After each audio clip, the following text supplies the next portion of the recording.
একজন মুসলমান হওয়ার জন্য এসেছে। আজকে এই মাহফিলটা সাকসেস। আল্লাহর এক বান্দা এসেছে মুসলমান হওয়ার জন্য, হিন্দু থেকে মুসলমান হবে। কালেমাটা পড়ানোর পরে আমরা সভাপতি সাহেব আছে, ওনার বক্তব্য শুনে মোনাজাত করে বাড়ি যাবো। বসেন বসেন, তাড়াতাড়ি নারায়ে তাকবীর, আল কোরআনের আলো, নারায়ে তাকবীর, দিন ইসলাম জিন্দাবাদ জিন্দাবাদ জিন্দাবাদ জিন্দাবাদ। শ্রী কুমার, ওনার নাম ছিল শ্রী কুমার, শিব কুমার নাম থেকে আব্দুল্লাহ নাম পছন্দ করেছেন। বলেন আলহামদুলিল্লাহ। আমরা কালেমার মাধ্যমে আমাদের শান্তির ধর্ম পৃথিবীতে একটাই, ইসলাম। ওই ধর্মে আমরা গ্রহণ করাচ্ছি, দীক্ষিত করাচ্ছি। বিসমিল্লাহির রহমানির রহিম। লা ইলাহা ইল্লাল্লাহ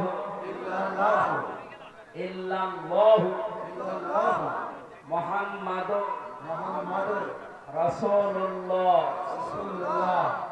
আশহাদু আল্লাহ ইলাহা ইল্লাল্লাহু ওয়াহদাহু লা শারীকা লাহু ওয়া আশহাদু আন্না মুহাম্মাদান আবদুহু ওয়া রাসূলুহু। আলহামদুলিল্লাহ। الذين يجتنبون كبائر الإثم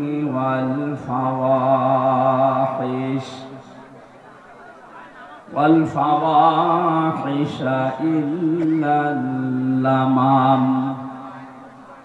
وقال تعالى في آية أخرى ولقد ضرب الله مثلا قرية كانت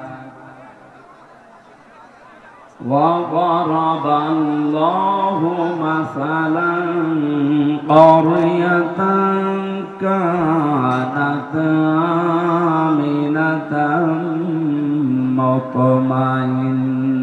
مطمئنة صدقت يا ربنا اللهم صل على سيدنا مولانا محمد وعلى آل سيدنا مولانا محمد। الحمد لله।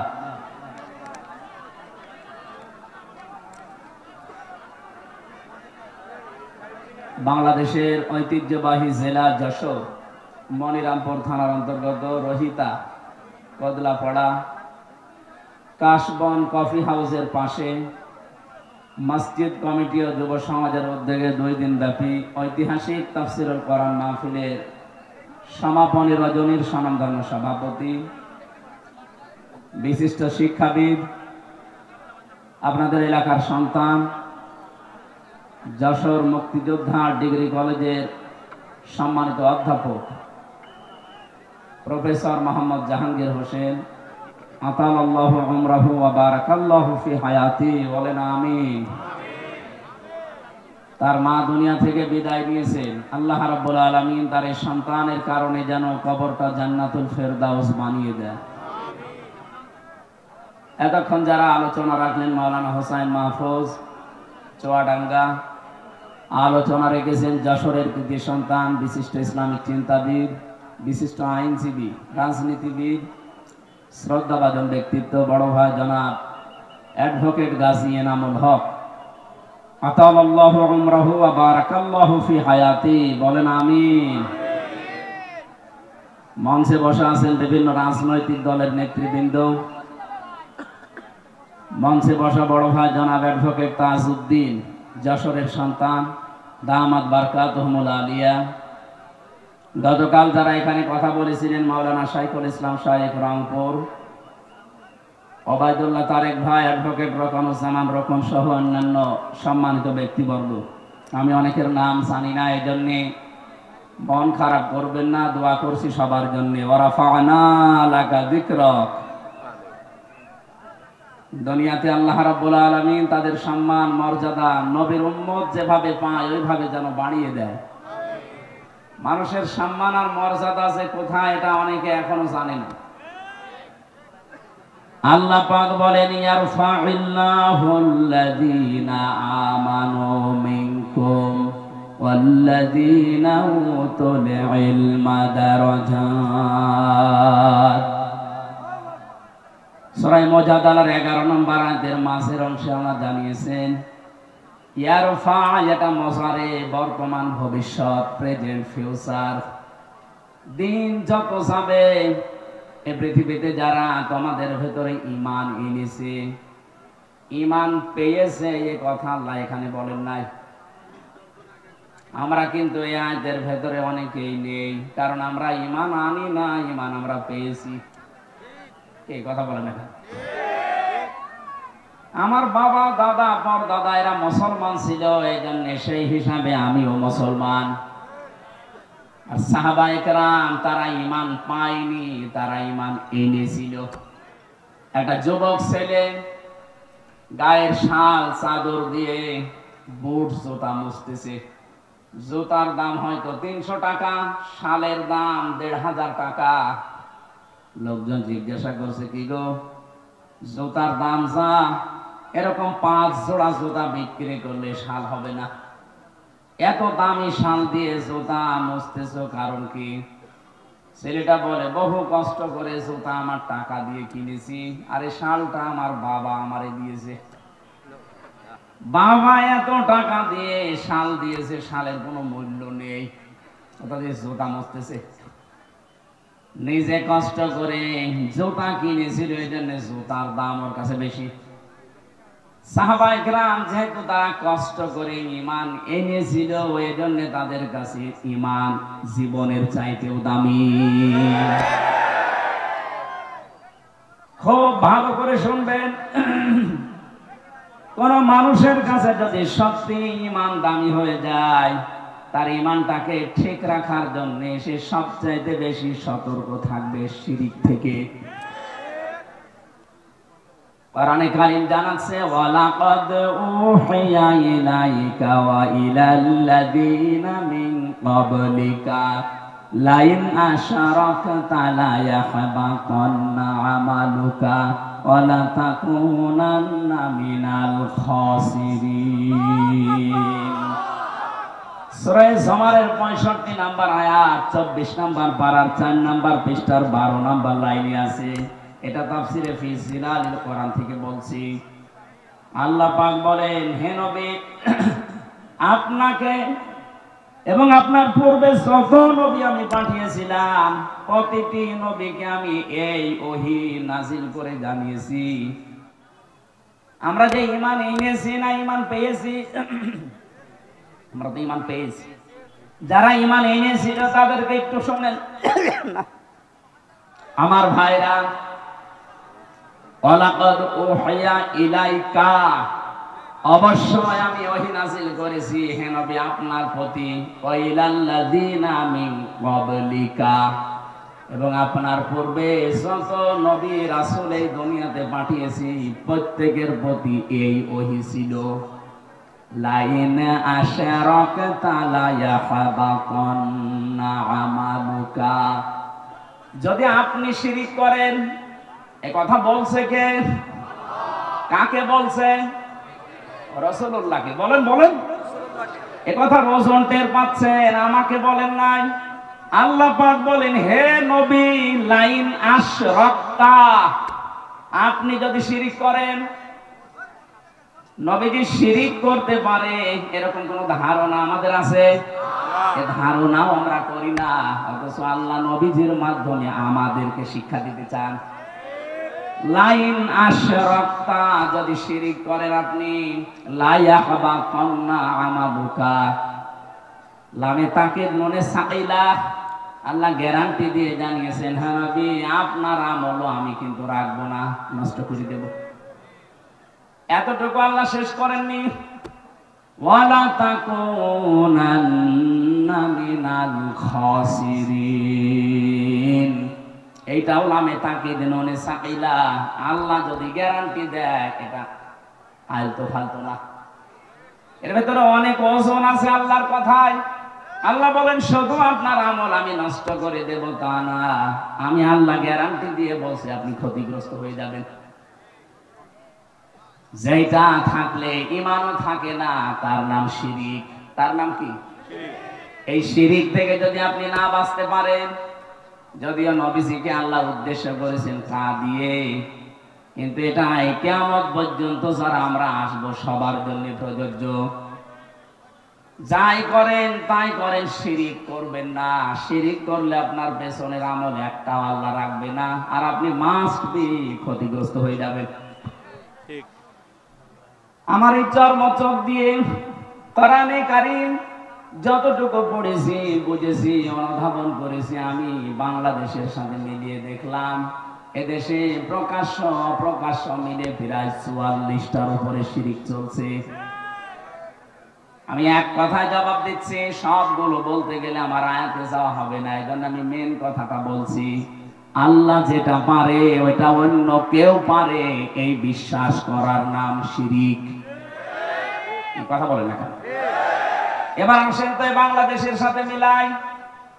এদেশে বহু মানুষ এমন আছে আল্লাহ যেটা পারে এটা অন্য কেউ পারে বিশ্বাস করে না? আন্নাল কুওয়াতা লিল্লাহি জামিআ, সূরা বাকারার আয়াত 2 নাম্বার পারার 4 নাম্বার পৃষ্ঠার 3 নাম্বার লাইনে আছে, মাঝের অংশে আছে আন্নাল কুওয়াতা লিল্লাহি জামিআ। সব ক্ষমতার উৎস কে? আল্লাহ। আর জোরে আল্লাহ। অন্য দলে যারা আছেন, অন্য মতে যারা আছেন, আমি আপনাকে চিনি না, নামও জানি না, তারপরও বাঁচার জন্য বলছি, বাংলাদেশে বহু দলের লোক আছে এখনো বিশ্বাস করে ক্ষমতার উৎস জনগণ। এটা এই আয়াত অনুযায়ী শিরিক।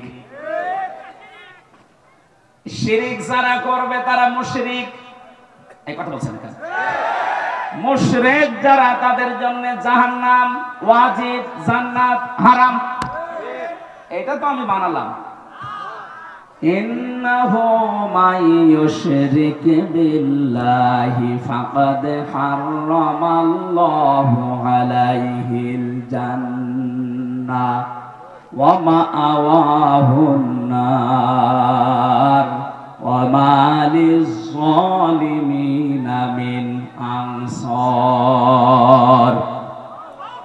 সূরা মায়েদার ভেতরে আল্লাহ জানিয়েছেন, কেউ যদি সত্যি আল্লাহর সাথে শিরিক করে, এই শিরিক কাকে বলে এক কথা বলি নাই কি? আল্লাহ যেটা পারে ওইটা অন্য কেউ পারে, এই বিশ্বাস করার নাম। আরো জোরে বলে, বিশ্বাস করার নাম শিরিক। যারা করে তারা আরো জোরে বলেন। মুশরিক মারা গেলেই বিনা হিসাবে বিনা বিচারে যাবে জাহান্নামে। জান্নাত হারাম, জাহান্নাম ওয়াজিব। আল্লাহ যদি এতটুকু শেষ করে দিতেন, আয়াত আমি পড়তাম না, পরেরটা আরো কঠিন। অমালিয-যালিমিনা মিন আনসার। কারণ শিরিক যারা করে এরা যেহেতু আল্লাহর সাথে জুলুম করে, ইন্নাশ শিরকা লাযুলমুন আযীম, সবচাইতে বড় জুলুম আল্লাহর সাথে শিরিক করা। এই জুলুম যারা করবে তারা মরণের পর থেকে আল্লাহর সাহায্য থেকে বঞ্চিত। কেউ সাহায্য করলেও আল্লাহ কবুল করবেন না। যেহেতু আমাদের দেশে ৯৬% মুসলমান, এই দেশের জন্য শুধু এইটা না, এটা রেকর্ড হচ্ছে। আমার এই আলোচনাগুলো বাংলাদেশের চাইতে বেশি চলে ভারতের, কলকাতার, আসামে। আমি এই 2 রাজ্যে যত জায়গায় গেছি দেখি 4 দোকানে বসে বসে শুনতেছে। এই জন্য ওদেরকেও সতর্ক করছি, কারণ ওরা আমার আল্লাহর বান্দা। ওরা বুঝে হোক না বুঝে হোক শিরিক করে জাহান্নামে যাবে। খুব সাবধান। বাংলাদেশে অনেক মানুষ এমন আছে আমি দেখতে পাচ্ছি, এই কথা এখন বিশ্বাস করেন যে ক্ষমতার উৎস জনগণ। এক্ষুনি বিশ্বাস পাল্টাতে হবে। কি কথা বলেন না কেন? আপনি যদি কিছু নিয়ে যেতে না পারেন, এরা 10টা 10:30 পর্যন্ত জেগে আছেন কোন কারণে? আপনি কি রূপ দেখাতে এসেছেন যে আমার মতো চেহারার কারণে এই যে দেখে যান? আপনার চাইতে বহু সুন্দরী মানুষ এখনো পর্যন্ত কবরে পড়ে আছে। এনা চেহারা দেখার জন্য আমার আপনার কেউ আসে না, এসেছি কিছু নেওয়ার জন্য। আরে বিশাল আয়োজনে লক্ষ লক্ষ টাকা খরচ, 5টা মানুষ যদি শিরিক থেকে বাঁচতে না পারে ছাতা দিয়ে লাভ কি? কথা বলে না কেন? আমি সহ যাদের এই বিশ্বাস এখনো আছে যে না ক্ষমতায় জনগণ দিতে পারে, এটা এখন পাল্টাতে হবে। এইটাই বাংলাদেশ জামাতি ইসলামী মানত না, এই জন্য তাদের নিবন্ধন পর্যন্ত বাতিল করে দিয়েছিল জালেমরা। তারা বলেছিল না ক্ষমতার উৎস আল্লাহ, কুলিল্লাহুম্মা মালিকাল মুলকি তুতিল মুলকা মান তাশা। ক্ষমতার মালিক কে? আল্লাহ। জোরে বলেন আল্লাহ। আমি একটা মাত্র টাচ দিলাম, এরকম 44টা আমার এই ছোট নজরে দেখতে পাচ্ছি এই বাংলাদেশে। সুতরাং যাদের এই বিশ্বাসে আছেন, আপনি নামাজ পড়তে পারেন, রোজা রাখতে পারেন, মুসলমান দাবি করতে পারেন, কিন্তু আপনি মুশরিক। প্রশ্ন আসতে পারে নামাজ পড়ে আবার মুশরিক হয়, রোজা রেখে হজ করে কাবা শরীফ ঘুরে আসলাম তারপরও আমি মুশরিক। আরে ভাই, আপনি যেহেতু কাবা ঘর ঘুরে এসেছেন, আর আবু জেহেল ছিল কাবার সভাপতি, কাবা ঘরের সভাপতি ছিল, ওকে মুশরিক। ওকে আপনি যদি বলেন ওকে আমার মতো আল্লাহ একজন আসে বিশ্বাস করতো, মানে কোরআনে কারীম জানিয়েছে ওয়ালা ইন সালতাহুম মান খালাকাস সামাওয়াতি ওয়াল আরদা লা ইয়াকুলুনাল্লাহ। আল্লাহ পাক বলেন হে নবী, আবু জেহেলকে যদি জিজ্ঞাসা করেন আকাশ আর জমিন কে বানিয়েছে, লা ইয়াকুলুনাল্লাহ, এখানে যারা গ্রামার বোঝেন লামে তাকিদ নুনে সাকিলা, আবু জেহেল গ্যারান্টি দিয়ে বলতো আল্লাহ বানিয়েছে। তাহলে আল্লাহ একজন আছে, ও বিশ্বাস করতো না? বলেন বলেন। তা আমি ওই বিশ্বাস করি, ও ওই বিশ্বাস করে, ও বিশ্বাস করার পরেও যদি মুশরিক হয় আর আমি ওই বিশ্বাস করে ইমানদার থাকি, কোন কায়দায়? পার্থক্য তো এতটুকু যে ক্ষমতায় দিতে পারে যে দেবদেবীরা আছে এরাও, আর এখন আর দেবদেবী আমরা বিশ্বাস করি না, করি মানুষ দিতে পারে, কথা একই। শয়তান এটা উল্টিয়ে দিয়েছে আমাদের সামনে, কারণ শয়তান ভালো করে জানে 96% মুসলমান এই বাংলাদেশে, এদের কাছে যদি একটা মূর্তি খাড়া করে দিয়ে বলি এটা পূজা করো, জীবনও করবে না। এটা যেন না করে অন্য কায়দায় এটা করা যায়, সেই বিশ্বাসটাই আমাদের ঢুকিয়েছে।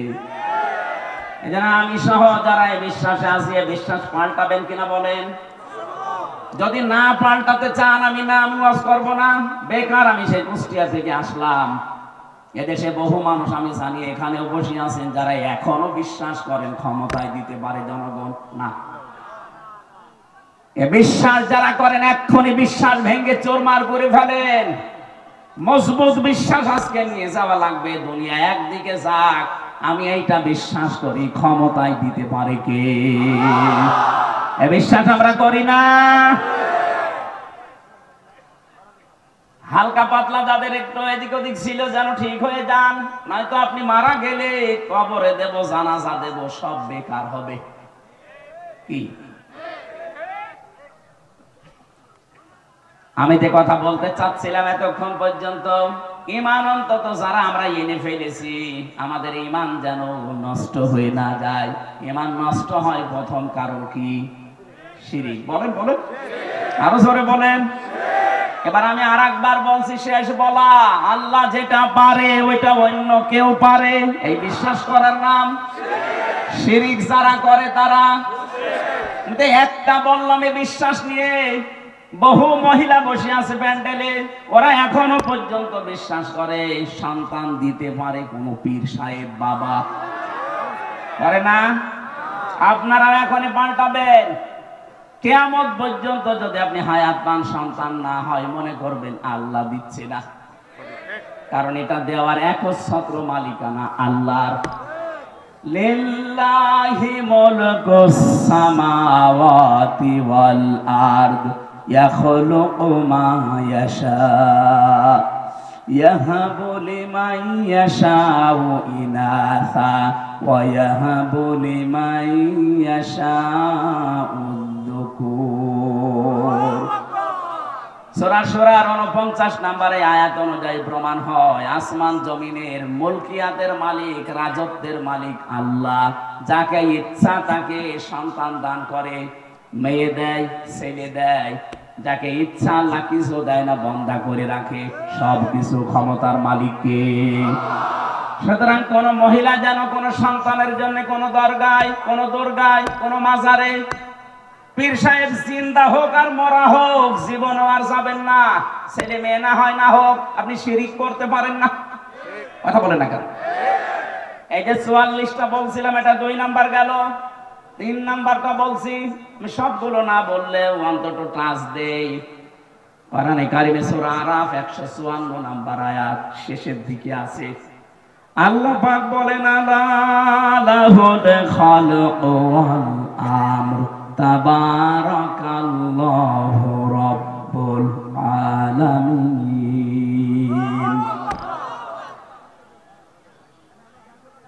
আসমান জমিন বানিয়েছে যিনি, হুকুম চলবে তার, সৃষ্টি যার, আইন তার, এ নিয়ম কার? আল্লাহ। বলেন বলেন। যেহেতু আমরা বিশ্বাস করি এই পৃথিবী বানিয়েছেন আল্লাহ, তাহলে এই বিশ্বাসও করা লাগবে এখানে আইন চলবে। যারা আল্লাহর আইন বাদ দিয়ে আল্লাহকে সৃষ্টিকর্তা মানেন, কিন্তু তারা আইন বাদ দিয়ে মানুষের তৈরি করা আইন কানুন প্রতিষ্ঠার জন্য চেষ্টা করেন, আপনি মুশরিক। এই কথা বলেন না কেন? এদেশে এখন আপনি মেলান তো এই 3 নাম্বারটা নিয়ে, এদেশে আমার মনে হয় এখন ভরি ভরি লোক পাবেন। ওকে জিজ্ঞাসা করবেন সৃষ্টিকর্তাকে, আল্লাহর নাম বলবে, কিন্তু আইন যে চলবে ওই আল্লাহর, এটা বলতে গেলে তখন বলে হুজুর এটা রাজনীতি, এটা দুনিয়ার কাজ। আপনি নির্ভেজাল টাটকা মুশরিক।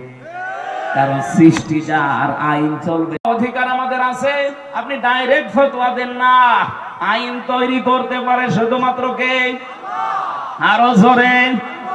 এটাকে আমি বানালাম, এটা বললাম কেন? বাংলাদেশে এখন সংশোধন চলছে, সংস্কার চলছে, বিশেষ করে আমাদের সংবিধান। কথা বোঝে? এই ঝড়ে যদি কিছু করে নিতে না পারেন, আবার 50 বছর পিছিয়ে যাবেন। এমনিতেই তো 53 বছর আমরা পিছিয়ে আছি। কথা বলেন ঠিক কিনা? মানুষ নামে কলঙ্ক কিছু মানুষ নিজেরা আইন বানিয়ে আমাদের উপরে সংবিধান আকারে চালিয়ে দিয়েছিল। আল্লাহ পাক 1500 বছর আগে মানব জাতির জন্য একটা সংবিধান দিয়েছেন। সূরা ফুরকান, ফুরকান মানে সংবিধান। ফুরকান মানে কি? এখানে 54টা 74টা আয়াত আছে, 73টা ধারা আছে। আল্লাহ পাক বলেন মুসলমান দেশের আমি আল্লাহর গোলাম যারা দাবি করবে তাদের এই 73টা ধারা দিয়ে যদি সংবিধান বানানো হয়, ওই জায়গাটা আমি আল্লাহ মিনি জান্নাত বানিয়ে দেব। এই 73 বছরে 53 বছরে 73টা ধারা আমরা আজও পাইনি। সত্যি যদি পেতাম, আল্লাহর কসম, আল্লাহর গ্যারান্টি মিথ্যা হতো না। কথা বলেন না কেন? এই গ্যারান্টি কে পর্যন্তই থাকবেন আমরা দেখতে চাই। যেহেতু এখন সংস্কার আরম্ভ হয়ে গেছে, সংশোধন চলছে, বাংলাদেশে 96% মুসলমান। এই দেশে আমরা সংবিধান হিসাবে আল্লাহর কোরআনকে দেখতে চাই, আর কিছু চাই না। কারা রাজি আছেন দেখি? লিল্লাহি তাকবীর।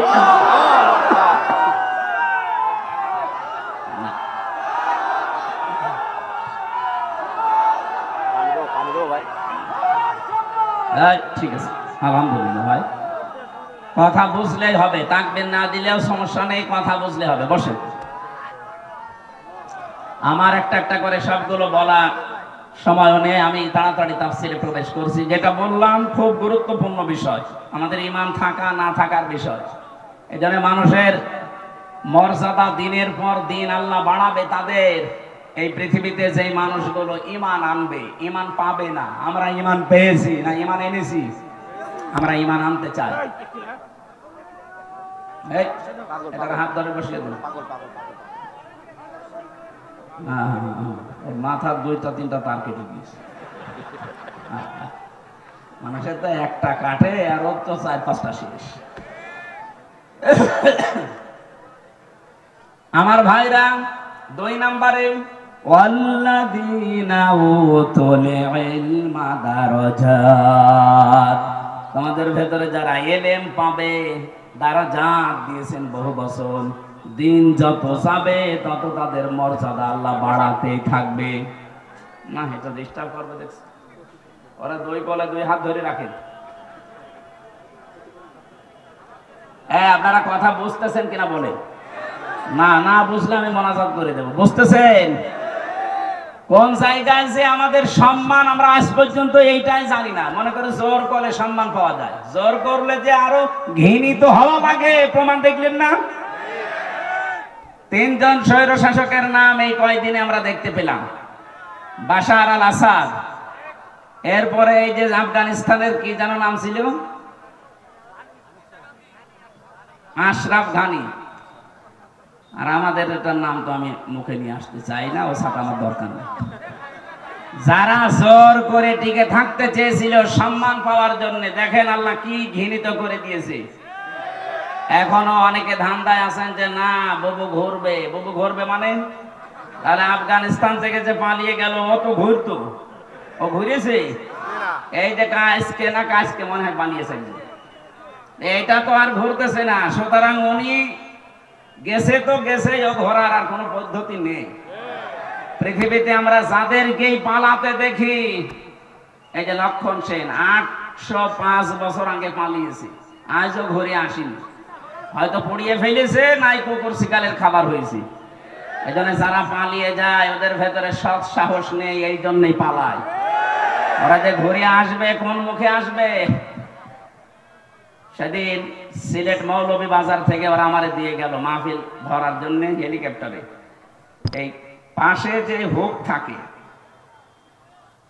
পাইলটকে বলছিলাম যে ভাই এই যে হালকা হুক দেওয়া, এ আবার পড়ে যাবো না তো? বলছে ওখানে হাত দিয়ে দিন, হাত দিলে যদি খুলে যায় তাহলে আপনি কিন্তু পড়ে যাবেন। তখন আমরা ব্রাহ্মণবাড়িয়া পার হচ্ছি, মনে মনে ভাবছিলাম আল্লাহ 2 বোন পালিয়ে গেল, একটু খুলে যেতে পারল না। যদি একটু খুলে যেত, কার সামনে যে পড়তো, পিটিয়ে মেরে ফেলতো জনগণ। কথা বলেন না কেন? ওই সময় মনে মনে ভাবছিল না আমারটা যেন না খোলে, অন্তত ওরা 2 বোনের যদি একটু খুলে যেত। এই জন্য জোর করে সম্মান পাওয়া যায় না। সম্মান আল্লাহ রেখেছেন ইমানের ভেতরে, শিরিক মুক্ত ইমান, শিরিক মুক্ত আর বেদাত মুক্ত আমল। 2 নম্বরে যাদের এলেম আছে। এখন প্রশ্ন আসতে পারে, অনেক জ্ঞানী মানুষ, এলেমওয়ালা মানুষ ছিল, কিন্তু তাদের তো এখন মানুষ সম্মান দিচ্ছে না। এই বাংলাদেশের রুহুল আমিন বলে যে ছিল খতিব, এখন তার সম্মান আছে? ফরিদউদ্দিন মাসুদ এলেম ছিল, কিন্তু এলেমের উপরে আমল ছিল না, এই জন্য আল্লাহ ঘৃণিত বানিয়ে দিয়েছে। জোর করে ইমামতি করার জন্য আবার গিয়েছিল, জুতা দিয়ে পিটিয়েছে। পরের দিন আবার স্ট্যাটাস দিয়েছে, জুতা আমাকে মেরেছে কিন্তু আমার গায়ে লাগে। ওরে শয়তান! আমার মনে হয় শয়তানও হাসে যে আমি আর কি শয়তান, এ তো আলেম নাম নিয়ে এত বড় জালেম। পৃথিবীর 6 জন মানুষের তালিকা আপনারা জানেন, যাদের নাম আপনি সার্চ দেন, গণহত্যার তালিকায় যাদের নাম আছে তার ভেতরে যারা পালিয়েছে ওনাদের 1 নম্বরে নাম আছে। একজনের নাম আছে, একজনের। ওখানে হিটলারের নাম পাবেন, চেঙ্গিস খানের নাম পাবেন, যার কাছে পালিয়ে গেছে ওনার নামও আছে, যে গেছে তার নাম আছে, আর বাকি 2 জনের নাম আমি বলবো না। এখন যদিও সমস্যা নেই, তারপর এটা আন্তর্জাতিক বিষয় পরে। যাদের নাম বললাম এদের নামে একেবারে আধা জল খেয়ে গালি দিলেও অসুবিধা নেই। এজন্য গণহত্যার তালিকায় যাদের নাম, এই মানুষগুলোর বিচার যদি না হয়, পৃথিবীতে আরো অনেককে আমাদের হারানো লাগবে। এজন্য আমরা চাই খুব তাড়াতাড়ি গণহত্যার অন্তত বিচার হোক। 2732 জন মানুষ হত্যার সাথে এরা জড়িত। এই কথা বলেন না কেন? 2780 জন মানুষকে পঙ্গু করার পেছনে এরা দায়ী। কারো আজ হাত নেই, কারো পা নেই, চোখ নেই, অন্ডকোষ উড়ে গেছে। এরকম বহু মানুষ তাদের পরিবারের আজ বোঝা হয়ে আছে।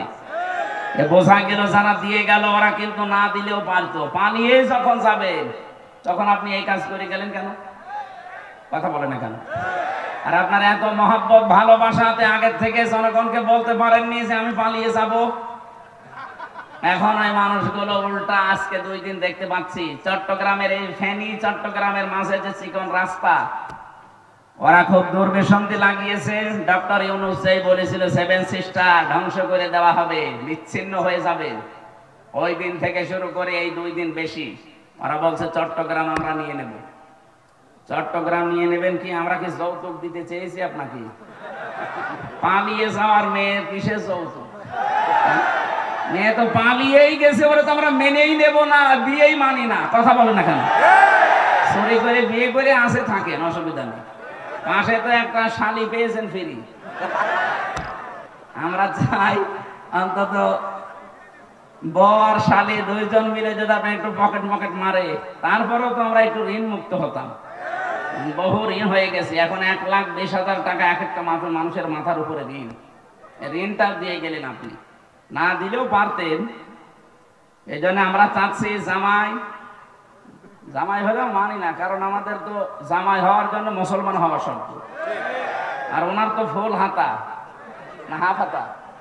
ফুল হাতা, মুসলমানই দেয়নি। ময়কার দয়হস্যি এই লোকটা মুসলমানই দেওয়া আছে?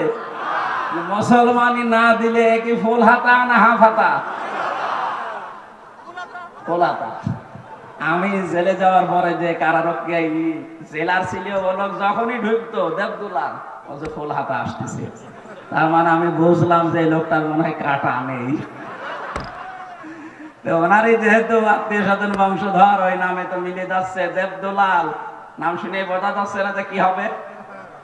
হ্যাঁ, ওনারও যেহেতু ফুল হাতা, আর ফুল হাতা যারা একটু কৃপণ হয়, জামাই যাই হোক মানি না, তারপরও মেনে নেওয়া লাগছে। মেয়ে যখন পালিয়ে গেছে, তো এত কৃপণ হলে তো সম্ভব না। 2 জন মিলে 2 পকেট মারবে, নিতে যা হয় হবে। টাকা দরকার আমাদের, কথা বলেন না কেন? এদেশ থেকে যারা বাইরের দেশে যায় দেখেন, তারা রেমিটেন্স যোদ্ধা টাকা পাঠায় প্রতি মাসে মাসে, আর 3 মাস 6-7 দিন হয়ে গেল একটা টাকাও পাঠায়। কি করছেন আপনারা?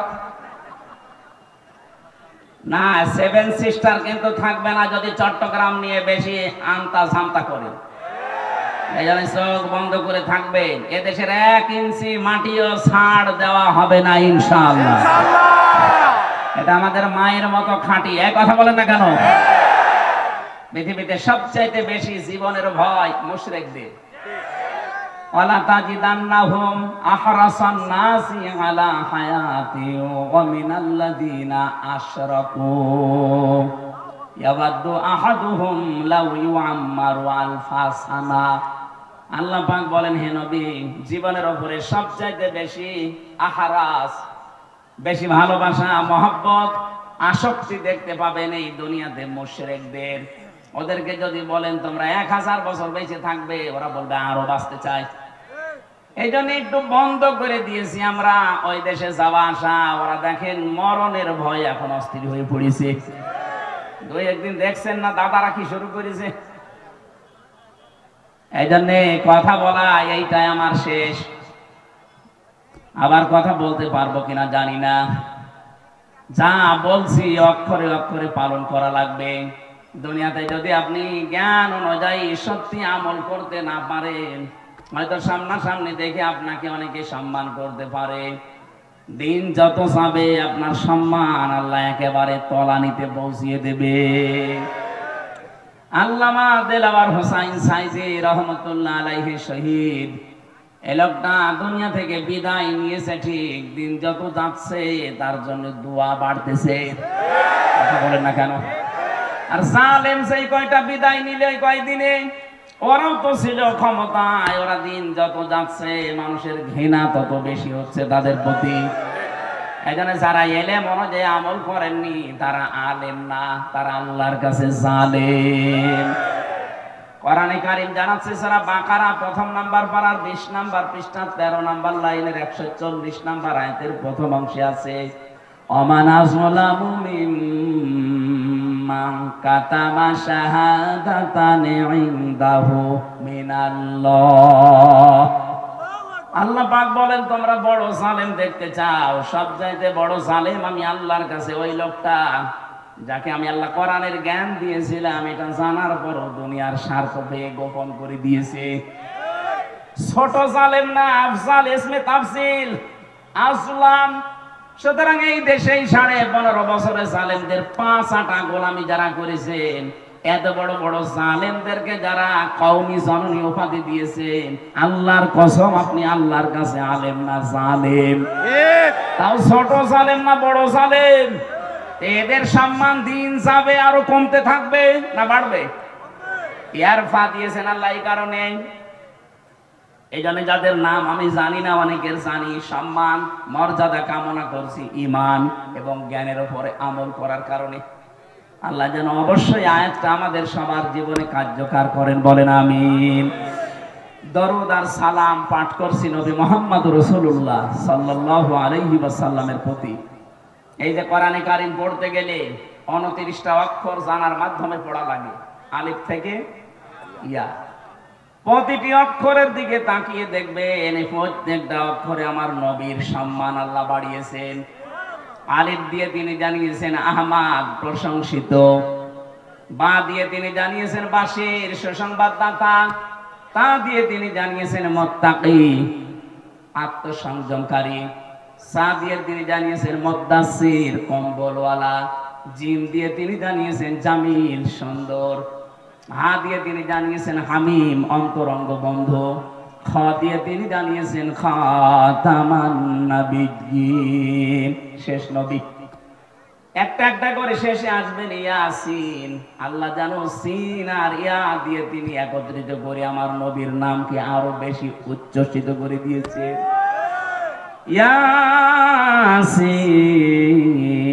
ইয়াসিন।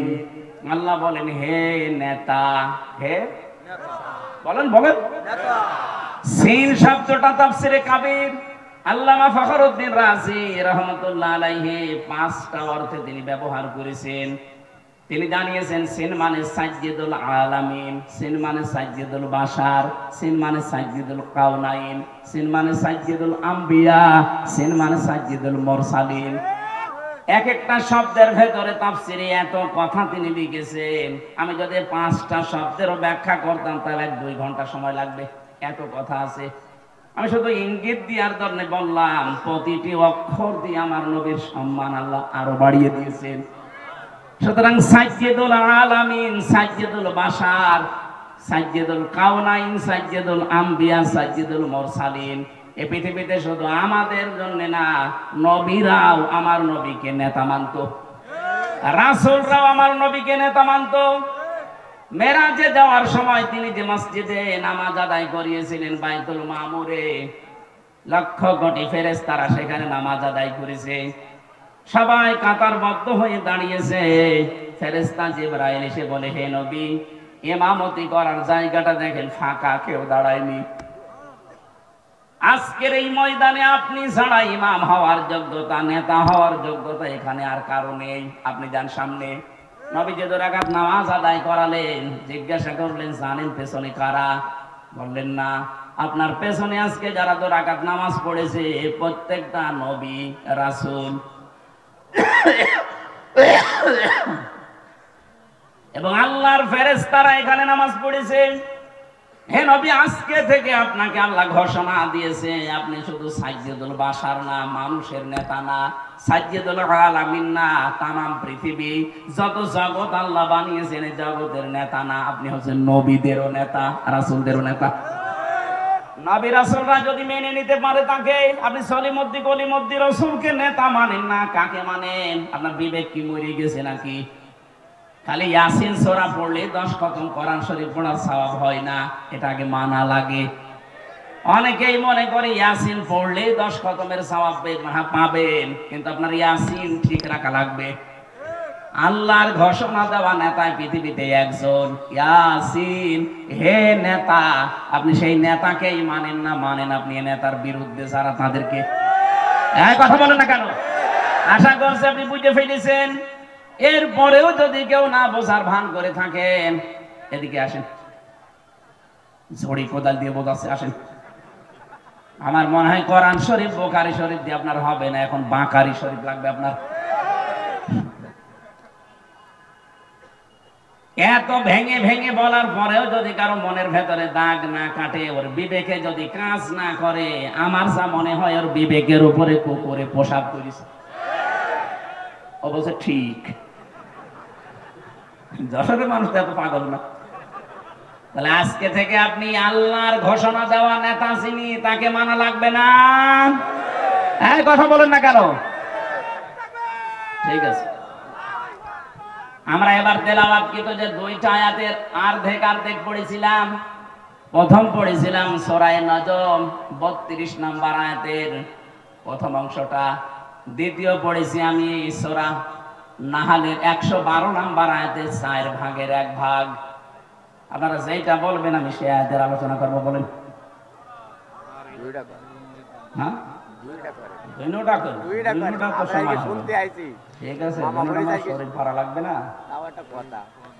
এই সামনে জানুয়ারি মাসের 3 তারিখ 4 তারিখ 2 দিন ব্যাপী আকিস গ্রুপ ওই যে খুলনায় যে মাহফিল দিত আকিস ফাউন্ডেশন, ওইটা দেবে না, ওইটা যশোরে দেবে। যশোরে দেবে যে পুলের হাটের যে হাসপাতাল আছে ওনাদের, 8 দিন হাসপাতালের পেছনে এই বিশাল মাঠে আমারে 3 তারিখে দিয়েছে জানুয়ারির, রাত 8টা থেকে 11টা পর্যন্ত।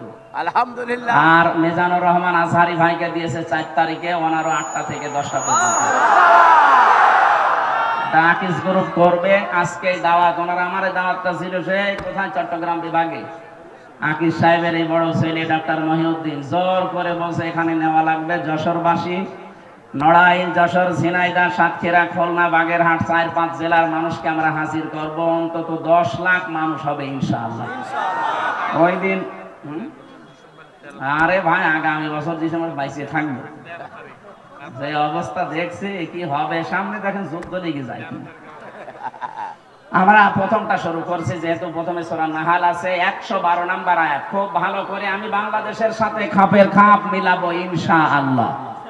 জবান খুলে আগে পড়ে নেই, একটু নড়াচড়া ওঠা এগুলো কম করবেন। শুধু প্রসাব পায়খানা আর বিড়ি খাওয়া বাদ দিয়ে যেতে পারবেন না। বিড়ি খেতে পারেন, অনেকের নেশা আছে তো না খেলেও মরে যাবে। আপনি খেয়ে আবার চলে আসেন নাকি? আর আমি আকিস গ্রুপে আছি খতিব হিসাবে, ওদের বিড়ি যেন একটু বিক্রি হয়, এই জন্য আমার আবার অ্যাডভার্টাইজ করা লাগবে না, আপনারা খেয়ে আবার চলে আসবেন। আমি চট্টগ্রাম আর সিলেটে বহু ইমাম সাহেবকে বিড়ি খেয়ে ফেলে দিয়ে নামাজে দাঁড়াতে দিয়েছি। তারা ইমাম সাহেব যদি বিড়ি খায়, মুসল্লি তো গাঁজা খাওয়ার কথা, অন্তত গাঁজা পর্যন্ত যাবেন না, বিড়ি না। না, এটাও ঠিক না। আমরা বলেছি আকিস সাহেবের যে ছেলেরা আছে কয়েকজনকে বলেছি স্যার এগুলো বাদ দিয়ে দিন। ওনারা বলছে আমরা ছেড়ে দেওয়ার ইচ্ছে আছে, আমার বাবা যাই করেছে আমরা খাবার বানাবো। ওনাদের 65টার উপরে প্রোডাক্ট তৈরি হচ্ছে এখন বাংলাদেশে। আমি মনে হয় বিড়িটা ছেড়ে দিলে ওনাদের যে এখন অর্থ সম্পদ আল্লাহ দিয়েছে, 14 বংশ বসে খাবে, টাকা ফোরাবে না। সুতরাং এই হারাম কাজ যেটা, এটা ছেড়ে দেওয়া ভালো।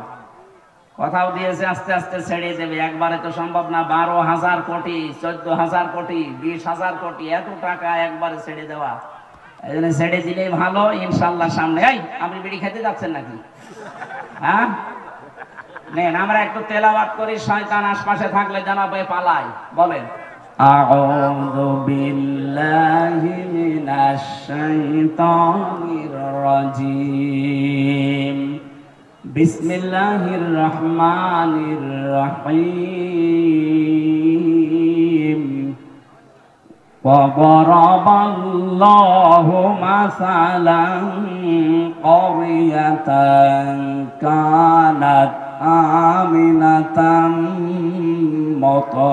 مطمئنة। এই পর্যন্ত থাক। সূরা নাহাল, কোন সূরা বললাম? তাফসীর করার জন্য এখানে অ্যাডভোকেট গাজী এনামুল হক সাহেব আছে, বহু পুরাতন মানুষ আপনাদের, কত আলেম বসে আছে। তাফসীরের মূল নীতি উসুলে তাফসীরের প্রায় 13টা লেখা আছে। এটা তাফসীরে খাজেনের প্রথমে পাবেন। কোন আয়াত থেকে কথা বলতে হলে তার আগের আয়াত পরের আয়াতের সাথে সম্পর্ক কি, এইটা মাতৃভাষায় অর্থ, শুদ্ধ তেলাওয়াত, এরপরে ঐতিহাসিক প্রেক্ষাপট, শানে নজরুল যেটা বলে ব্যাকগ্রাউন্ড, এরপরে এখানকার শিক্ষা কি, এরপরে শিক্ষা নিয়ে বাড়ি যাওয়া লাগবে, এগুলো আগে বলা লাগে। আমরা এগুলো আপনারা সবাই জানেন, আমরা একবারে চলে যাচ্ছি, যেহেতু শুদ্ধ তেলাওয়াত আমরা কমপেকে করেছি। আল্লাহ পাক এখানে একটা গ্রামের উদাহরণ দিয়েছি, এটা গ্রাম না, মনে করেন এই রহিতা, এই কদলাপাড়া, এই গ্রামের উদাহরণ আল্লাহ দিচ্ছেন। যদিও এই গ্রামের না, এটা মক্কা শরীফের। আমরা এই গ্রামটা একটু ধরে তারপরে তাফসীরের সাথে মিলাই। আমি যা বলছি এটা ফি জিলালিল কোরআন থেকে কোট করা। আল্লাহ রাব্বুল আলামিন বলেন, আমি একটা গ্রামের উদাহরণ দিলাম। এই গ্রামের উদাহরণ কেন দিয়েছি? কারণ এখানে যারা বসবাস করত, 1 নম্বরে তারা নিরাপদ, 2 নম্বরে নিশ্চিন্ত। এ পর্যন্ত বাংলা অর্থ ছিল। ঐতিহাসিক প্রেক্ষাপট, শানে নজরুল কি, মুফাসসির লিখেছেন তাফসীরে হাক্কানিতে, নবীজি যখন মেরাজে যাচ্ছিলেন, দেখলেন কালো কালো কি যেন উপরে উঠতেছে। বিশ্ব নবী যখন প্রথম আসমান পাড়ি দিয়ে 6ষ্ঠ আসমান 7ম আসমানে উঠবেন, তখন দেখলেন কালো কালো কি যেন পিপিলিকার মতো নামতেছে। জিজ্ঞাসা করলেন, ইয়া আখি জিবরাইল, হে ভাই জিবরাইল, আমার সফর সঙ্গী আপনি, এই যে কালো কালো কি ওঠে, আরে পিপিলিকার মতো কি এগুলো নামে? ভালো করে শুনবেন, ফেরেশতা জিবরাইল ওই দিন বলেছিল, হে রাসূল, দুনিয়াতে যে যেই ধরনের গোনাগুলো করে এগুলো সব আকাশে উঠতেছে, আর এই গোনাগুলো আল্লাহ যাবার গজব করে ওই যে পিপিলিকার মতো নামাচ্ছে। পৃথিবীতে আমরা যে যেই ধরনের গোনা করব, এটা কিন্তু আবার রিটার্ন আসবে। কথা বুঝতেছেন? তাহলে এমন আজকে এমন শিক্ষা নিয়ে যাব যেন অন্তত এগুলো আর না ওঠে, এটা বন্ধ হয়ে যায়। এটা যদি নিচ থেকে বন্ধ হয়ে যায়, উপর থেকে আসাও বন্ধ হয়ে যাবে। কথা বলেন না কেন? আল্লাহ ইচ্ছা করে কিচ্ছু নামাতে চান না। আমরা যা করি এটা ইনপুট দেওয়ার পর এটা আউটপুট আসে। কোরআনে কারিমে ব্যাপারে জানিয়েছেন সূরা রুমের 41 নম্বর আয়াতে, যাহারাল ফাসাদু ফিল বাররি ওয়াল বাহার বিমা কাসাবাত আইদিন নাস, ইলা আখিরি আয়াত। আল্লাহ পাক বলেন, জলে স্থলে যে বিপদ আপদ মুসিবত গজব গুলো দেখতে পাও, একটাও আমি দিতে চাই না, এগুলো সব তোমার 2 হাতের কামাই। কেন এগুলো দেই জানো? লিউযিকাহুম বা'দাল্লাযী আমিলু, আমি মজা চাকাতে চাই, স্বাদ আস্বাদন করাতে চাই। তোমরা যে অপরাধ গুলো করো, আমল করো, কাজ করো, এই কাজের কিছু প্রতিদান আমি দুনিয়ায় পাঠাই, লাআল্লাহুম ইয়ারজিউন, আশা করি তোমরা ফিরে আসবে। কিন্তু আমার আল্লাহর আফসোস, ফিরে তো আসো না, তোমাদের বৃদ্ধি আরো বাড়ে। কথা বলেন না কেন?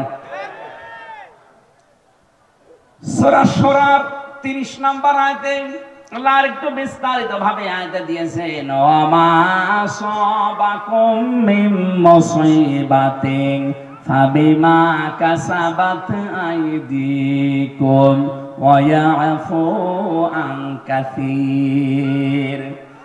জলস্থলে যে বিপদ আপদ মুসিবত গুলো আসে, সব কিন্তু তোমাদের হাতের কামাই করা, অধিকাংশ তো আমি আল্লাহ মাফ করে দেই।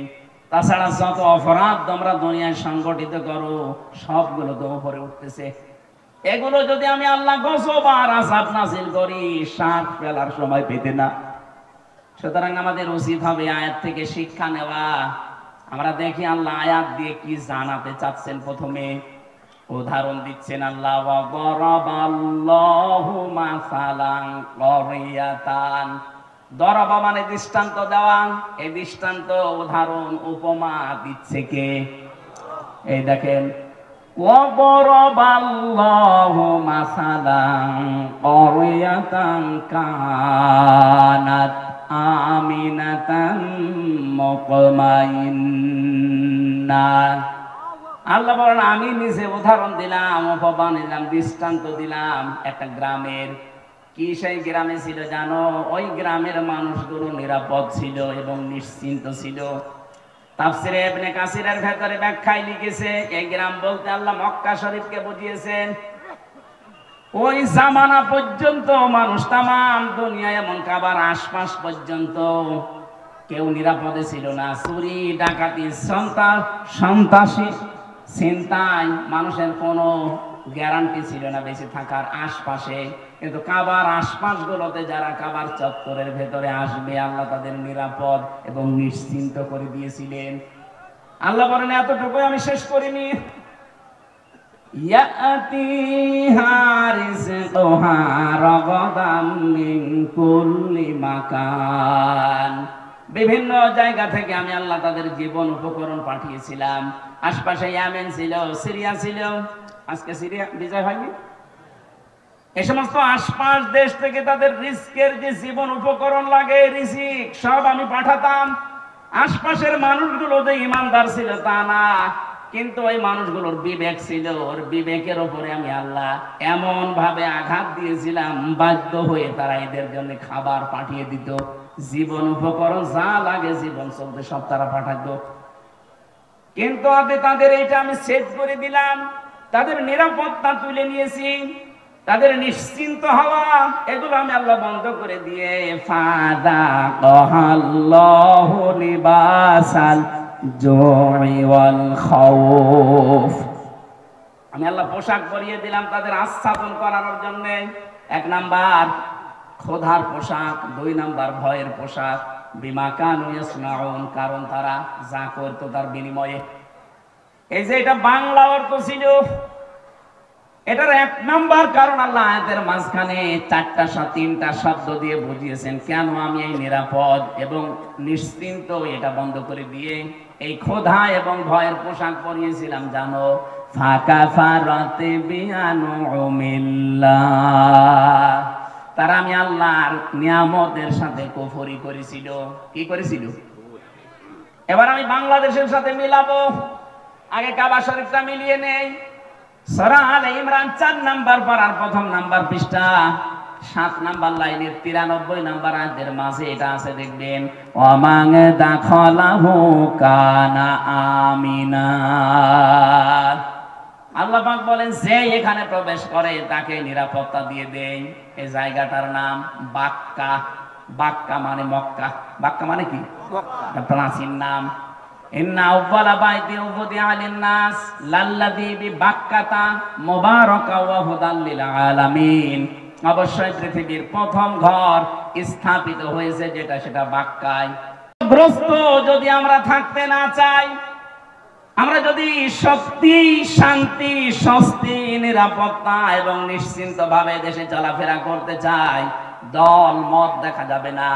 একটাই কাজ এখন আমাদের মালিকের হুকুম, শিরিক মুক্ত করা লাগবে দেশটাকে। কথা বলে না কেন? আমাদের বিশ্বাসের শিরিক, আমাদের কর্মের শিরিক, যত রকমের শিরিক বাংলাদেশে আছে সবগুলো যদি আমরা তুলে দিতে পারি, আমাদের এই দেশটাতেও কেউ আসলে সে কিন্তু নিরাপত্তা পেয়ে যাবে। আমরা নিরাপদে বসবাস করতে পারবো। যত রকমের রিজিকের ব্যবস্থা আল্লাহ আমাদের জন্য করবে। প্রতিবেশী খারাপ হয়েছে তাতে কি, এই প্রতিবেশী ছাড়া যদি আশপাশের সবগুলো দেশ চলতে পারে, বাংলাদেশও চলতে পারবে। দরকার এদের সব বাদ দিয়ে দেবো, হারাম এদের সাথে সম্পর্ক রাখা। আমরা এখন সম্পর্ক রাখবো আমাদের পুরাতন ভাই পাকিস্তানের সাথে, তুরস্কের সাথে, দরকার চীনের সাথে। ইয়াতিহা রিজকুহা মিন কুল্লি মাকান, প্রতিটি জায়গা থেকে রিজিক আসবে। 1500 বছর আগে যদি আল্লাহ এটা করতে পারে, আমাদের জন্য পারবে না মানে? আল্লাহকে এখন মুরব্বী হয়ে গেছে? এই কথা বলে না কেন? আমাদের বিশ্বাস আছে যে আল্লাহ যেমন ছিল ওই রকম আছে। কথা বলেন ঠিক কিনা? আল্লাহ ওই সময় যদি পারে কাবা শরীফের, আমাদের এই দেশটাতেও পারবে যদি আমরা ওই ধরনের ইমানদার হতে পারি। ওয়ালা তাহিনু ওয়ালা তাহজানু ওয়া আনতুমুল আ'লাউনা ইন কুনতুম মুমিনিন। আল্লাহ পাক বলেন কোনো ভয় নাই, কোনো চিন্তা নেই, তোমরাই বিজয়ী হবে যদি মুমিন হতে পারো। তাহলে বিজয় দেওয়ার মালিক কে? মুমিন হওয়ার মালিক অবশ্যই আল্লাহ। আল্লাহ মুমিন হবে? আল্লাহ তো মুমিন আছে। আল্লাহর নাম মুমিন না? এক কথা বলে না কেন? আল্লাহর যে 5000 নাম আছে আমরা 99টা বেশি জানি, তার ভেতরে মমিন আছে না নেই? তাহলে মমিন তো আল্লাহ আছে, আল্লাহর মমিন হওয়া দরকার নেই, মমিন হওয়া লাগবে কাদের? বিজয় দেবে কে? কোনো চিন্তা নেই, কোনো দুঃখ নেই, কারণ যারা আমরা এই কথা বলে ফেলেছি, ইন্না সলাতি ওয়া নুসুকি ওয়া মাহইয়ায়া ওয়া মামাতি লিল্লাহি রাব্বিল আলামিন। এই কথা যারা সত্যি আমরা মন দিয়ে, প্রাণ দিয়ে, মুখ দিয়ে বলে ফেলেছি, আমি নামাজ আল্লাহর জন্যে, আমার বেঁচে থাকা আল্লাহর জন্যে, আমার কোরবানি আল্লাহর জন্যে, আমার মরে যাওয়া আল্লাহর জন্যে, এই মানুষগুলোর তো বিন্দু মাত্র চিন্তা, টেনশন আসার কথা না। কথা বলেন ঠিক কিনা? এই মানুষের সংখ্যা আগস্টের 5 তারিখের আগ পর্যন্ত আমরা একটা জরিপ পেয়েছিলাম, এই যে বিশ্বাস যে আমার নামাজ, আমার কোরবানি, আমার বেঁচে থাকা, আমার মরে যাওয়া, মাত্র 100 জনের 15 জন এ বিশ্বাস করতো। কিন্তু 3 মাস 10 দিনের ব্যবধানে আমার আল্লাহ এমন একটা নিয়ামত আমাদের দিয়েছেন, এখন 100 জনের 58 জন মানুষ চাইছে যে এই আয়াতটা আমাদের দেশে কায়েম হোক। 15 জন থেকে 3 মাসে যদি 58 জন হয়ে যায়, কিছুদিন যেতে দেন, এদেশের 100 জনের 100 জন মানুষ চাইবে এই দুনিয়ায় আল্লাহর বিধান কায়েম হোক। ওইটাই সফলতা। যত ষড়যন্ত্র হচ্ছে, কোন কল কাটিতে পা দেবেন না, কোন উস্কানিতে পা দেবেন না, কিচ্ছু হয়নি দেশের। ওরা সাইফুল ইসলাম আলিফকে হত্যা করার মাধ্যমে একটা ইস্যু তৈরি করে অস্থিতিশীল পরিবেশ বানাতে চেয়েছিল। যখন দেখেছে না এরা তো পা দেয় না, আবার আর একটা তৈরি করবে। যত কিছু হয়ে যায় যাক, আমরা কিন্তু উহুদের ময়দানের মতো আছি। নবীজির কথা না মেনে উহুদের ময়দানে প্রথমে বিজয় হয়ে গেছে, কথা বিশ্বাস করে যারা গনিমতের মাল পোড়াতে গিয়েছে তখনই কিন্তু আক্রমণ হয়েছে। কথা বলেন না কেন? এজন্য আমরা বিজয় পেয়েছি, কিন্তু নবীর হুকুম যেটা আছে, এই বিজয়কে ধরে রাখতে হলে আল্লাহর বিধানটা চালু করা লাগবে। আরো জোরে বলেন, নাই তো এই ষড়যন্ত্র থামছে না, থামবে না। আর এখন যদি আমরা কেউ ঘাট, কেউ বাজার, কেউ নৌকা, কেউ লঞ্চ, কেউ ঘাট, কেউ ব্রিজ, এগুলো যদি এখন গনিমতের মাল মনে করে আরম্ভ করতে চায়, ওরা কিন্তু বসে নেই। খালিদ বিন ওয়ালিদের মতো নেতৃত্ব দিয়ে আমাদেরকে আবার লাশ বানিয়ে ফেলবে। আর একবার যদি এবার পিছিয়ে যান, এদেশে কিন্তু 50 বছর আর ইসলাম আসবে না। সময় সুযোগ আল্লাহ একটু তৈরি করে দিয়েছে। কোন জাতি যদি নিজেদেরকে পরিবর্তনের জন্য চেষ্টা না চালায়, আল্লাহর অত দায় পড়ে না যে আল্লাহ জোর করে আপনাকে পরিবর্তন করে দেবে। ইন্নাল্লাহা লা ইউগাইয়িরু মা বিকাউমিন হাত্তা ইউগাইয়িরু মা বিআনফুসিহিম। অবশ্যই আল্লাহ কোন জাতির ভাগ্য পরিবর্তন করেন না যতক্ষণ তারা নিজেদের ভাগ্য নিজেরা পরিবর্তন করার চেষ্টা না করে। বাংলার মুসলমানেরা, এটা কিন্তু রেকর্ড হচ্ছে, কালকে সারা দেশে যাবে। আমার সামনে শুধু এই 50,000 মানুষ না, এখন 18 কোটি মানুষ নিয়ে কথা বলছি। সাবধান, আমরা নিজেদেরকে পরিবর্তনের সময় আল্লাহ হাতে তুলে দিয়েছে। এইটাও যদি এবার আপনি মিস করেন, ভুল করেন, বিশ্বাস করেন 53 বছর না 153 বছর পেছিয়ে যাওয়া লাগবে। রিস্কে নিয়ে কোনো চিন্তা নেই। ওরা যদি ভয় দেখায় যে রিজিক বন্ধ করে দেব, আমাদের আমদানি রপ্তানি যাক, ওর পাশে মায়ানমার আছে, ওর পাশে মালদ্বীপ আছে, ভুটান আছে, পাকিস্তান আছে, চীন আছে, আফগানিস্তান আছে, একটার সাথে ওদের সম্পর্ক ভালো না।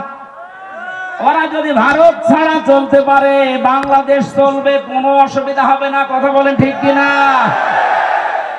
আমরা আপনার মতো মুশরিক না, আমাদের ভেতরে আর কিছু না থাক, ঈমান আছে। আরো জোরে আহ্বান জানাবো, যারা দায়িত্বে আছে খুব দ্রুত তাড়াতাড়ি ব্যবসা বাণিজ্য যা আছে সব কাট করে দেন। এগুলো সব পাকিস্তানের সাথে, তুরস্কের সাথে, চীনের সাথে আরম্ভ করেন, এমনিতে ভয়ে ওরা মরে যাবে। কারণ আমি তো ওই 17, 18, 19, 20, 4 বছর ওখানে প্রায় 1.5 মাস 2 মাস করে থাকতাম, ওদের আচরণ দেখেছি। কোরআনের ওই আয়াতের সাথে সূরা বাকারার 100 ভাগ ওদের মিল আছে। ওরা সব চাইতে বেশি ভয় পায় মরণকে। এই কথা বলেন না কেন? ওরা সবচাইতে বেশি ভয় পায় মরণকে, কথা কার? আরো জোরে। আর আমরা সবচাইতে বেশি ভালোবাসি মরণকে, কারণ আমরা জানি মরণের বিছানায় আষাঢ় খেয়ে পড়লে আমাদের একটা অবস্থান আছে। কি? সূরা নাহলে সূরার 32 নম্বর আয়াতে আছে, আল্লাযীনা তাতাওয়াফাহুমুল মালাইকাতু তাইয়্যিবিনা ইয়াকুলুনা সালামুন আলাইকুম উদখুলুল জান্নাতা বিমা কুনতুম তা'মালুন। যে মানুষগুলো এই পৃথিবীর ময়দানে মরণের বিছানায় আছাড় খেয়ে পড়বে, ফেরেশতারা দলে দলে আসতে থাকবে তার কাছে। তাইয়্যিবিন শব্দের শাব্দিক অর্থ শুধু পবিত্রতা না, এটা শুধু পোশাকের পবিত্রতা না, শুধু দেহের পবিত্রতা না, চিন্তা চেতনার পবিত্রতা, আমাদের বিশ্বাসের পবিত্রতা। যেহেতু ওদের বিশ্বাসে শিরিক আর আমাদের বিশ্বাসে ঈমান, এই কথা বলে না কেন?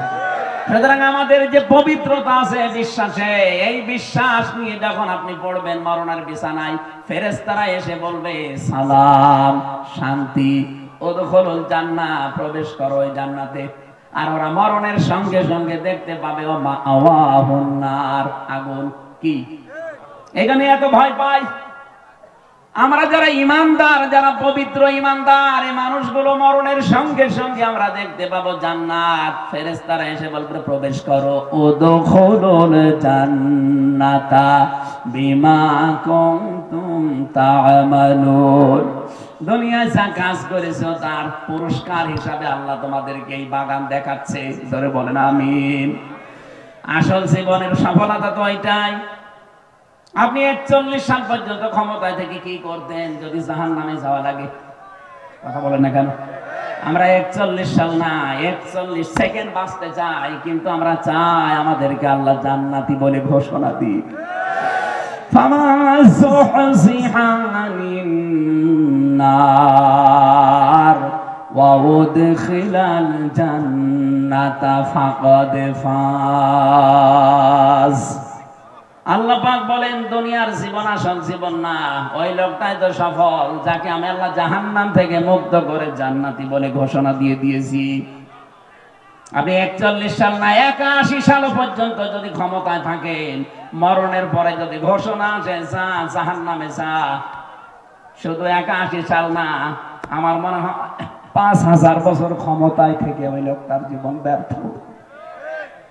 এর পরের আয়াতে আল্লাহ আমাদেরকে একটু সতর্ক বাণী দিয়েছেন, ওমাল হায়াতুদ দুনিয়া ইল্লা মাতাউল গুরুর।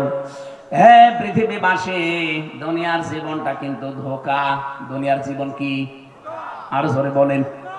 এটা ধোঁকা। তোমার মা বাবা ধোঁকা, সন্তানাদি ধোঁকা, স্ত্রী ধোঁকা। বিশ্বাস হয় না, যাদের জন্য বৈধ অবৈধ নেই, বাবা শাহজালাল, সব হালাল বলে উপায় করতেছো। কোটি কোটি টাকার সম্পদ রেখে যাচ্ছ, মারা যাও, মাত্র 100 বছর পরে তুমি ফিরে আসো, আমি গ্যারান্টি দিলাম। 100 বছর পরে যশোরে এসে এই যে বিশাল বানাখালা বানিয়েছিল চাকলাদার সাহেব, 100 বছর পরে যদি চাকলাদার সাহেব এসে ওই যে কি যেন নাম ওইটার, জাবির হোটেল, ওই হোটেলের সামনে এসে যদি বলে হোটেল আমি বানিয়েছিলাম, এটা আমার জমি, আমার মনে হয় 100 বছর পরে ওই জায়গায় অবশ্যই কেউ না কেউ বাস করবে। এক কথা বলেন না কেন? 100 বছর পরে যারা বাস করবে, শাইন চাকলাদার সাহেব না, যত বড় মাস্তান এসে বলুক এটা আমার ছিল, দাঁত ফেলে দেবে। কিসের চাকলাদার আপনি? আপনার যদি থাকার জায়গা না থাকে, পালবাড়ি মোড়ে যে মসজিদ আছে, বারান্দায় থেকে রাত্রে কেটে পড়েন। কি আমি বানিয়ে বলছি? এইটাই হবে দুনিয়ার জীবনই এইটা। এজন্য কার জন্য আপনি কি করছেন? আল্লাহ ফাঁকা ফারাত বিয়ান অনিল্লা দিয়েছেন। ওরা আল্লাহর নিয়ামত গুলো পেয়েছিল, বিভিন্ন দিক থেকে আসছিল, কিন্তু ওরা কুফরি করেছিল, নাফরমানি করে ঢেকে ফেলেছিল। আর যারা বৈধ অবৈধ নেই, বিশাল কিছু তৈরি করে যাচ্ছেন। আরে ভাই, আমি নিজে তো আমার 3 পুরুষের পরে আর চিনি না। আমার বাবা রিয়াজউদ্দিন, তার বাবা জাহান আলী, তার বাবা রমাজ আলী, এরপরে সাথে আমার জানা নেই। আমার মনে হয় এখন নমাজ আলীর বাবা যে কে ছিল সত্যি আমি জানি না, উনি যদি এখন এসে বলে হামজা এই বাড়ি এই হালসা কুষ্টিয়া এটা আমার বাড়ি, এই যে 2 তলা বাড়ি এটা আমি বানিয়েছিলাম, দাঁত মুখ খুলে ফেলাবো। কিসের নমাজ আলীর বাবা আপনি? আমি তো নমাজ আলীর পরে কাউকে চিনিই না, তার নামও জানি না। নমাজ আলী পর্যন্ত যদি আসতো তাও হয়তো। এক কথা বলছি না কেন? অথচ লোকটা কিন্তু 60 বছর আগেও মারা যায়নি, 60 বছর আগেও সেই লোকটা মারা যায়নি, অথচ তারে আমি চিনি না। আর আমার মেয়ে তো তার জীবনে চিনার কথাই না। আমার মেয়ে সর্বোচ্চ আমির হামজা, রিয়াজউদ্দিন, জাহান আলী পর্যন্ত চেনে। এরপরে পরে জিজ্ঞাসা করুন বলে কে? এটাকে ফেরেশতা। ও যশোরবাসী, কথাগুলো আমি নিজের জন্য বলছি, আজকে থেকে কোনো হারাম কাজে যাওয়া যাবে না। যারা দায়িত্বে ছিলেন এই 15 বছর আপনার জন্য সূরা ইব্রাহিম, আলাম তারা ইলাল্লাযীনা বাদদালু নি'মাতাল্লাহি কুফরা ওয়া আহাল্লু কওমাহুম দারাল বাওয়ার জাহান্নামা ইয়াসলাউনাহা ওয়া বিসাল করার। আল্লাহ বলেন নিয়ামত, হে নবী আপনি একটু দেখেন না কেন ওরা নিয়ামত পাওয়ার পরে ঢেকে ফেলেছিল, কুফরি করে বদলিয়ে দিয়েছিল আমার নিয়ামতকে। এবং 2 নাম্বার ওয়াহাল্লু কওমাহুম দারাল বাওয়ার, ওরা জাতিকে জাহান্নামের দিকে পরিচালিত করেছিল। এই 15.5 বছর মূর্তির মাধ্যমে আল্লাহর অবাধ্যতা বিভিন্ন জায়গায় চালু করে পুরা জাতিকে ওরা কিন্তু জাহান্নামের দিকে পরিচালিত করেছিল। কথা বলে না কেন? সব চাইতে এখানে যে আনুমিল্লাহ আল্লাহর নিয়ামত, আমি তাফসিরে ইবনে কাসিরে পেয়েছি সব চাইতে বড় নিয়ামতের কথা আল্লাহ দিয়েছেন রাসূলুল্লাহর নাম। তাদের কাছে সব চাইতে বড় নিয়ামত ছিল আমার রাসূল। কিন্তু এই মানুষগুলো আমার রাসূলকে পাওয়ার পর তার যে কর্মসূচিগুলো, এটা সূরা আলে ইমরানের 164 নাম্বার আয়াতের প্রথম অংশে পাবেন, লাকাদ মান্নাল্লাহু আলাল মুমিনিন ইলা আখির আয়াত। আমি আল্লাহ যত দয়া তোমাদের উপরে করলাম সবচেয়ে বড় দয়া এইটা যে মুমিনদের উপরে আমি একজন রাসূল পাঠিয়েছি। এই রাসূলকে তারা পাওয়ার পরে মানে তো না, আনুগত্য করে না, আরো দেশ থেকে তাড়িয়ে দিয়েছিল। প্রশ্ন আসতে পারে সে তো 1000 বছর আগের কথা, এখন কি? হ্যাঁ এখনো আছে। এখন রাসূল নেই কিন্তু রাসূলের নায়েব আছে। এই কথা বলে না কেন? বিশ্ব নবীর স্থলাভিষিক্ত নায়েবে রাসূল, উত্তরাধিকারী আলেম যারা, তারা 15.5 বছর আপনি কি করেছেন আলেমদের সাথে বলেন তো? এটা একটা নিয়ামত ছিল রাসূলের উত্তরাধিকারী, অথচ তাদের মাথায় দড়ি দিয়ে ডান্ডা বেড়ি পড়িয়ে আপনি কোটে তুলতেন, জেলখানার ভেতরেও যদি রাখতেন, এমন কঠিন অবস্থায় রেখেছিলেন। অন্যান্য সাধারণ মানুষের মতো না, আলেমদের প্রতি সবচাইতে বেশি রাগ আপনার। আল্লাহ পাক বলেন এই যে নবীর ওয়ারিস যারা, নবীর উত্তরাধিকারী যারা, এদের সাথে যখন খারাপ আচরণ করে ফেলেছে, ফাযাকাল্লাহু লিবাসাল জু, আমি আল্লাহ তখন তাদেরকে ক্ষুধা দুর্ভিক্ষের পোশাক পরিয়ে দিয়েছি 7 চাকাতে। বারবার বলতো না শেষের দিকে এসে যে দুর্ভিক্ষ আসবে? এই কথা বলেন না কেন? পোশাক আল্লাহ নিজে পরিয়েছিলেন। রিস্কের মালিক যেহেতু তিনি, এজন্য 18 কোটি মানুষের এখনো খাবারের অভাব নেই। আল্লাহ যদি দায়িত্বটা ছেড়ে দিতেন, আমাদের দেশের জায়গা অনুযায়ী মানুষ আমরা যা মরে একেবারে গরু ছাগলের মতো পড়ে থাকতাম। আল্লাহ এখনো পর্যন্ত পোশাকটা পরাননি, তার কারণ আছে। কারণ এই যে হিকমা ওয়া ইউআল্লিমুকুম মা লাম তাকুনু তা'লামুন। বলেন আল্লাহু আকবার। 4টা কর্মসূচি এখন থেকে আমাদের হাতে নেওয়া লাগবে। 1 নম্বরে কোরআন তেলাওয়াত করে করে মানুষদেরকে বোঝাতে হবে, কারণ নবী নেই, এই দায়িত্ব এখন উম্মতি মুহাম্মদীর। কথা বলেন না কেন?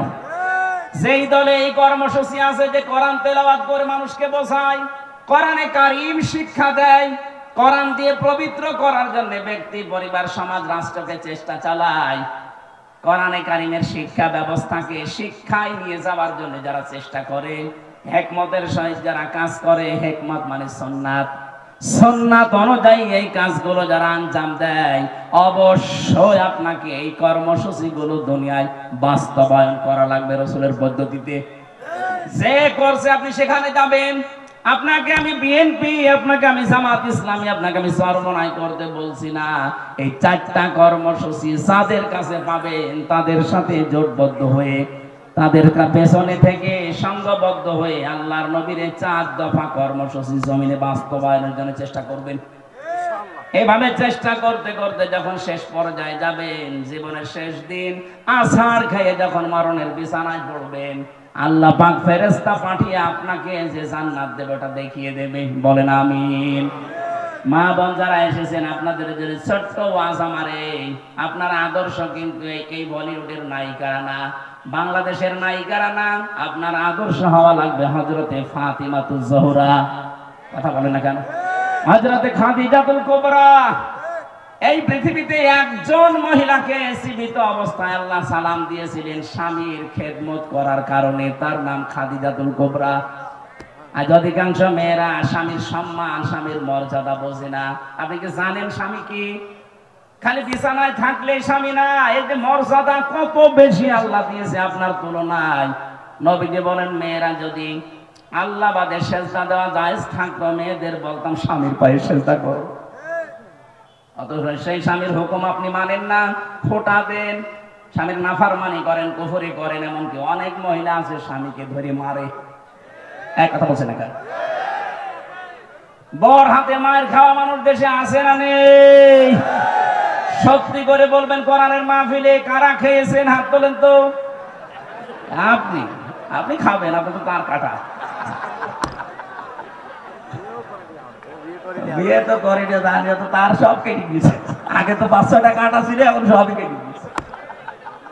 না সম্মানিত মা বোনেরা, আমি হাসির খোরাকি দেয়নি। হাজারো মোবাইল আসে, হুজুর একটু একটু বলতে পারেন না, আমার ধরে ধরে মারে। আমি মানুষ। আশা করছে খুব সতর্ক থাকবেন এ ব্যাপারে। স্বামীর সম্মান অনেক বেশি, অনেক বেশি, মানে আল্লাহর আরশ পর্যন্ত। এই পৃথিবীতে একজন মানুষকে আল্লাহ আল্লাহ রাসূলের পরে স্থান দিয়েছেন, অথচ হাজারো মহিলা এই স্বামীকে কষ্ট দেওয়ার কারণে জাহান্নামে যাবে। নবী নিজে দেখেছেন। কারণ স্বামীর কুফরি করা, স্বামীর নাফরমানি করা, তাদের মনে কষ্ট দেওয়া। আল্লাহ যেন আপনাদের এলাকায় যে মেয়েগুলো আছে তাদেরকে বাঁচিয়ে দেন। বলেন আমিন। নবীজি তিরমিজি শরীফে জানিয়েছেন, ইদা নাসারা ইলাইহা সাররাতুহু, স্বামী যখন বাইরে থেকে আসবে স্বামীকে আপনি আনন্দ দেবেন, অভ্যর্থনা জানাবেন, শুভেচ্ছা, স্বাগতম এগুলো জানিয়ে তাকে খুশি করবেন। 2 নম্বরে ওয়াইদা গাবা আনহা হাফিজাতুহু, স্বামী যখন বাইরে যাবে মাস্ক দিয়ে স্বামীর ইজ্জত, আবরু, স্বামীর সন্তান আর সম্পদ হেফাজত করে রাখবেন। ওয়াতুইনু আলা দীনি যাওজাতিহা, স্বামী যদি দিনের কাজ করে, মানবতার কাজ করে, মানুষের উপকারের কাজ করে, দিন কায়েমের কাজ করে, তাকে ছাড় দেবেন, সুযোগ দেবেন, তাকে উৎসাহ দেবেন, ছেড়ে দেবেন। আপনি সাহায্য করা দূরের কথা, আরো বাধা দেন। আপনি নামাজ পড়ে রোজা রেখে জীবন ও জান্নাত যেতে পারবেন না। 4 নম্বরে স্বামী যেটা জায়েজ হুকুম করে, যদি শক্তি জায়েজ হয়, জীবন থাকা কালে আপনাকে মানা লাগবে। আল্লাহ এই 4টা গুণ মেয়েদেরকে জান্নাত ডাকবে বলে দিয়েছেন। যত মহিলা বসে আছে বিভিন্ন জায়গায়, এই 4টা গুণ অর্জন করে ফাতিমাতুজ জোহরা খাদিজাতুল কুবরার সাথে জান্নাতে যাওয়ার তৌফিক দান। বলেন আমিন।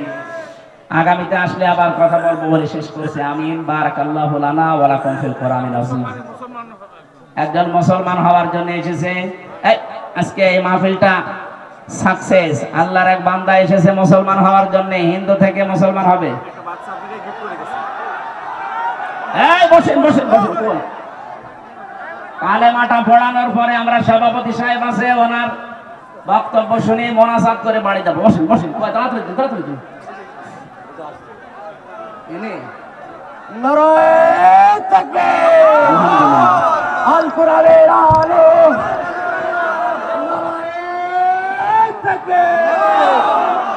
Din Islam, Zindabad, Zindabad, Zindabad, Zindabad, Islam, Zindabad.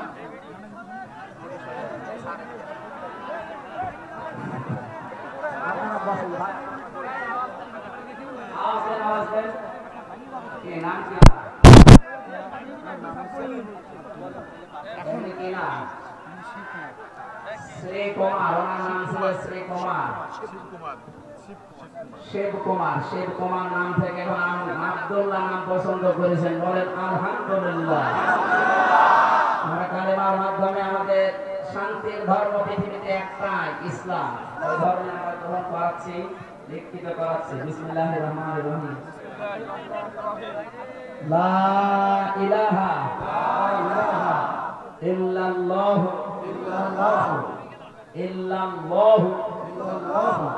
মুহাম্মাদুর রাসূলুল্লাহ। আশহাদু আল্লাহ ইলাহা ইল্লাল্লাহু ওয়াহদাহু লা শারীকা লাহু ওয়া আশহাদু আন্না মুহাম্মাদান আবদুহু ওয়া রাসূলুহু। আলহামদুলিল্লাহ।